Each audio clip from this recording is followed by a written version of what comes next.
राम, जय श्री कृष्णा, राधे राधे आप सभी को। तो आज है एकादशी की हार्दिक शुभकामनाएं आप सभी यूट्यूब फैमिली को। तो आज है पुत्रादि एकादशी, तो उसका मैं थोड़ा सा आपको एकादशी का जो व्रत होता है तो उसका थोड़ा मातम सुनाती हूँ। ठीक है, तो आप श्रवणपान कीजिए और वीडियो को सब्सक्राइब और लाइक कर दीजिए। ठीक है, तो युधिष्ठिर बोले श्री कृष्ण भगवान से, कृपा करके पौष मास के शुक्ल पक्ष की एकादशी का महात्म बताइए। तो उसका नाम क्या है, उसे करने की विधि क्या है, उसमें किस देवता की पूजा की जाती है, ये युधिष्ठिर भगवान से बोलते हैं। तो भगवान कृष्ण कहते हैं, राजन, पौष मास के शुक्ल पक्ष की जो एकादशी है उसका नाम पुत्रादा है। पुत्रादा एकादशी को नाम मंत्रों का उच्चारण करके फलों के द्वारा श्री हरि का पूजन करें। नारियल के फल, सुपारी, बिजोरा नींबू, जमीरा नींबू, अनार, सुंदर आंवला, लौंग, बेर तथा विशेष करके आम के फलों से देवेश्वर श्री हरि की पूजा करनी चाहिए। इसी प्रकार धूप दीप से भी भगवान की अर्चना करें। पुत्रादा एकादशी को विशेष रूप से दीपदान करने का विधान है। रात को वैष्णव पुरुष के साथ जागरण करना चाहिए। जागरण करने वाले को जिस फल की प्राप्ति होती है वह हजारों वर्ष तक तपस्या करने से भी नहीं मिलता। यह सब पापों को हरने वाली उत्तम तिथि है। चराचर जगत सहित समस्त त्रिलोकी में इससे बढ़कर दूसरी कोई तिथि नहीं है। समस्त कामनाओं तथा सिद्धियों के दाता भगवान नारायण इस तिथि के अधिदेवता है। पूर्व काल की बात है। तो अब कथा सुनिए। कथा इस प्रकार है। भद्रावतीपुरी में राजा सुकेतुमान राज्य करते थे। उनकी रानी का नाम चंपा था। राजा को बहुत समय तक कोई वंशधर पुत्र नहीं प्राप्त हुआ, इसलिए दोनों पति पत्नी सदा चिंता और शोक में डूबे रहते थे। राजा के पितर उनके दिए हुए जल को शौकिंछावास से गर्म करके पीते थे। राजा के बाद और कोई ऐसा नहीं दिखाई देता जो हम लोगों को तर्पण करेगा, यह सोचकर पितर दुखी रहते थे। एक दिन राजा घोड़े पर सवार हो गहन वन में चले गए। पुरोहित आदि किसी को भी इस बात का पता न था। मृग और पक्षियों से सेवित उस संघन कानन में राजा भ्रमण करने लगे, यानी घनघान वन के अंदर। मार्ग में कहीं शिहार की बोली सुनाई पड़ती थी तो कहीं उल्लुओं की। जहाँ तहाँ भालू और मृग दृष्टिगोचर हो रहे थे। इस प्रकार घूम घूम कर राजा वन की शोभा देख रहे थे। इतने में दोपहर हो गई।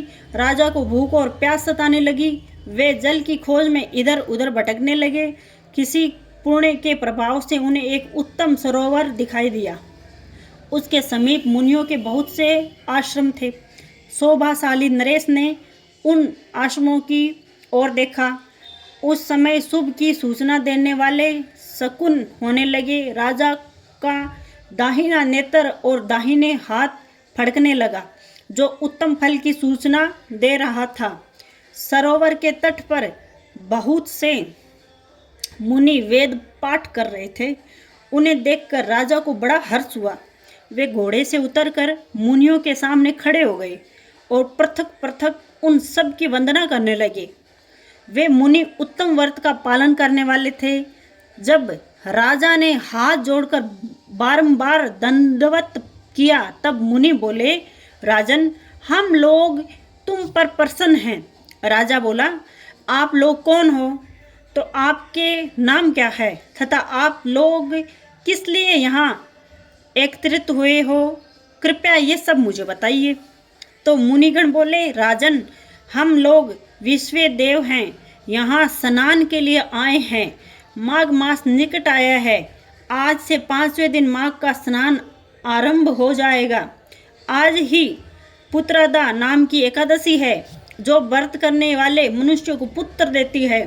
राजा ने कहा, विश्व देवगण, यदि आप लोग प्रसन्न हैं तो मुझे पुत्र दीजिए। तो मुनि बोलते हैं, राजन, आज पुत्रदा नाम की एकादशी है। इसका व्रत बहुत विख्यात है। तुम आज इस उत्तम व्रत का पालन करो तो महाराज भगवान केशव के प्रसाद से तुम्हें पुत्र अवश्य प्राप्त होगा। भगवान श्री कृष्ण कहते हैं, युधिष्ठिर, इस प्रकार उन मुनियों के कहने से राजा ने उक्त उत्तम व्रत का पालन किया। महर्षियों के उपदेश के अनुसार विधिपूर्वक पुत्रदा एकादशी का अनुष्ठान किया। फिर द्वादशी को पारण करके मुनियों के चरणों में बारंबार मस्तक झुकाकर राजा अपने घर आए। तदंतर रानी ने गर्भ धारण किया। प्रसव काल आने पर पुण्य कर्मा राजा को तेजस्वी पुत्र प्राप्त हुआ, जिसने अपने गुणों से पिता को संतुष्ट कर दिया। वह प्रजा का पालक हुआ। इसलिए राजन, पुत्रदा का उत्तम व्रत अवश्य करना चाहिए। मैंने लोगों के हित के लिए तुम्हारे सामने इसका वर्णन किया है। जो मनुष्य एकाचित होकर पुत्रादि एकादशी का व्रत करते हैं, वे इस लोक में पुत्र पाकर मृत्यु के पश्चात सर्वगामी होते हैं।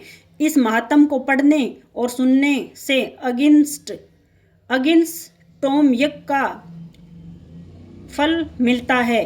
तो ये इस प्रकार से मातम था। श्री ठाकुर जी की कृपा से मैंने आपको ये मातम सुनाया है। तो आपको पसंद आया तो लाइक ज़रूर करें और हमेशा भगवान की कृपा बनी रहे। तो अगला वीडियो में फिर मिलते हैं। तब तक के लिए जय श्री कृष्णा, राधे राधे।